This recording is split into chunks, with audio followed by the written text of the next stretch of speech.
వెస్టిండీస్తో జరుగుతున్న తొలి టెస్ట్లో భారత భారీ ఆధిక్యం సాధించింది. రవీంద్ర జడేజా, ధ్రువ్ జురేల్, కేఎల్ రాహుల్ సెంచరీలతో కదం తొక్కారు.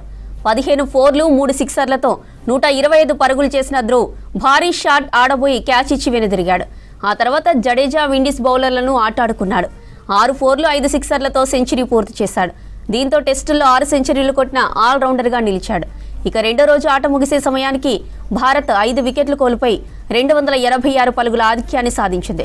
ఫస్ట్ ఇన్నింగ్స్లో విండీస్ 162 పరుగులకే కుప్పకూలింది.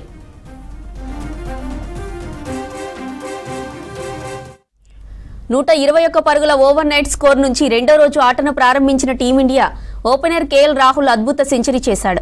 లంచ్ కంటే ముందే సెంచరీ కొట్టిన రాహుల్ ఆ తర్వాత అవుట్ అయ్యాడు. టెస్టులో రాహుల్కి ఇది 11వ సెంచరీ.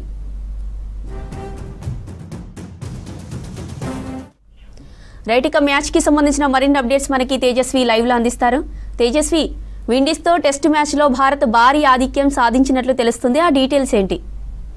రైట్ జ్యోతి, నిన్న వెస్టిండీస్ ఇండియా టూర్లో భాగంగా అహ్మదాబాద్లో నిన్న టెస్ట్ మ్యాచ్ అనేది స్టార్ట్ అవ్వడం జరిగింది. అండ్ వాళ్ళు టాస్ గెలిచి వాళ్ళు ముందు బ్యాటింగ్ చేస్తానని బ్యాటింగ్ చూస్ చేసుకున్నారు. అయినా సరే వాళ్ళది ఒక యంగ్ వెస్టిండీస్ టీం అండ్ మనది కూడా యంగ్ ఇండియన్ టీం. కానీ మన యంగ్ ఇండియన్ టీం చాలా చాలా పవర్ఫుల్గా వాళ్ళు T20 ఈవెన్ టెస్ట్ క్రికెట్లో కూడా T20 ఫార్మాట్లో ఆడుతున్నట్టు అలా ఆడుతున్న టీం మంది.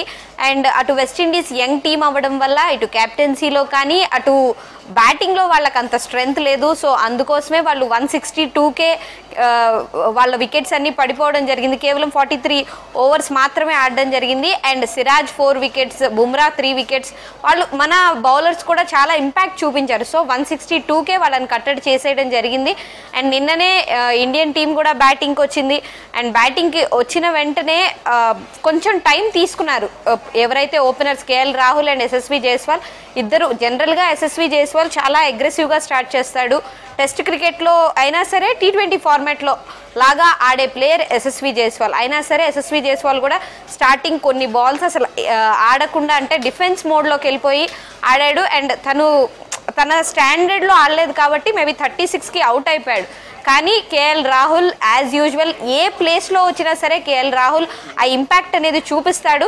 సో ఇప్పుడు తన ఏదైతే స్టాండర్డ్ ప్లేస్ ఉందో ఓపెనర్గా, సో ఆ ప్లేస్ని అయితే తను ప్రూవ్ చేసుకుంటున్నాడు. సెంచరీ కొట్టి నెక్స్ట్ వచ్చే వాళ్ళకి ఒక లైన్ అనేది వేశాడు. So KL Rahul and Sai Sudarshan ఇప్పుడిప్పుడే స్టార్ట్ చేశాడు కాబట్టి తన కెరియర్ తను ఇంకా ఆ పర్ఫార్మెన్స్ చూపించలేకపోతున్నాడు. కానీ శుభ్మన్ గిల్ కొంచెం ఈ మధ్య ఆ ఫామ్ అనేది లేదు. కానీ తను కూడా హాఫ్ సెంచరీ కొట్టి అవుట్ అవ్వడం జరిగింది. అండ్ ఈరోజు ఎవరైతే మేజర్ ప్లేయర్స్ అని మాట్లాడుకోవాలో వాళ్ళు ధ్రువ్ జురేల్ అండ్ జడేజా.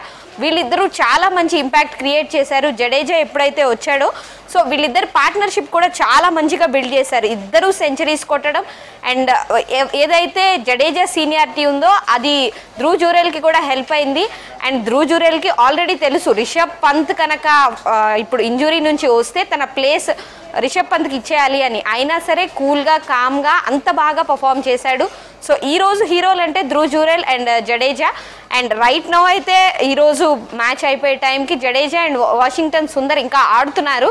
సో ఇంకా మనకి బ్యాటింగ్ ఉంది. నితీష్ కుమార్ రెడ్డి వరకు బ్యాటింగ్ ఉంది కాబట్టి ఇప్పుడే అయితే డిక్లేర్ చేసే అవకాశం లేదు. అండ్ ప్రస్తుతానికి మనం 286 రన్స్ లీడ్లో ఉన్నా. జనరల్గా ఇప్పుడు ఆస్ట్రేలియా, ఇంగ్లాండ్ లాంటి టీమ్స్కి ఇది పెద్ద లీడ్ కాదు. కానీ ఎవరిని తక్కువ అంచనా వేయడానికి లేదు. క్రికెట్లో ఎండ్ ఆఫ్ ద డే ఏదైనా జరగవచ్చు. సో అందుకోసం మేబీ ఒక 300-400 లీడ్ వరకు తీసుకెళ్ళి అప్పుడు డిక్లేర్ చేసే అవకాశం కూడా ఉంది. సో ఎప్పుడు డిక్లేర్ చేస్తారా అండ్ మళ్ళీ దీన్ని కంటిన్యూ చేసేస్తారా లేదా ఏం చేస్తారు, కెప్టెన్ ఏం ఆలోచిస్తున్నాడు అనే ఒక డౌట్లో కూడా ఉన్నారు. సో ఎంత త్వరగా డిక్లేర్ చేస్తే అంత మంచిదని వాళ్ళు అనుకుంటారు. కానీ మనం డిక్లేర్ చేయకుండా ఇన్నింగ్స్ ఇంకా కంటిన్యూ చేసే ఛాన్స్ అయితే చాలా వరకు ఉంది Jyothi. Right Tejaswi, thank you.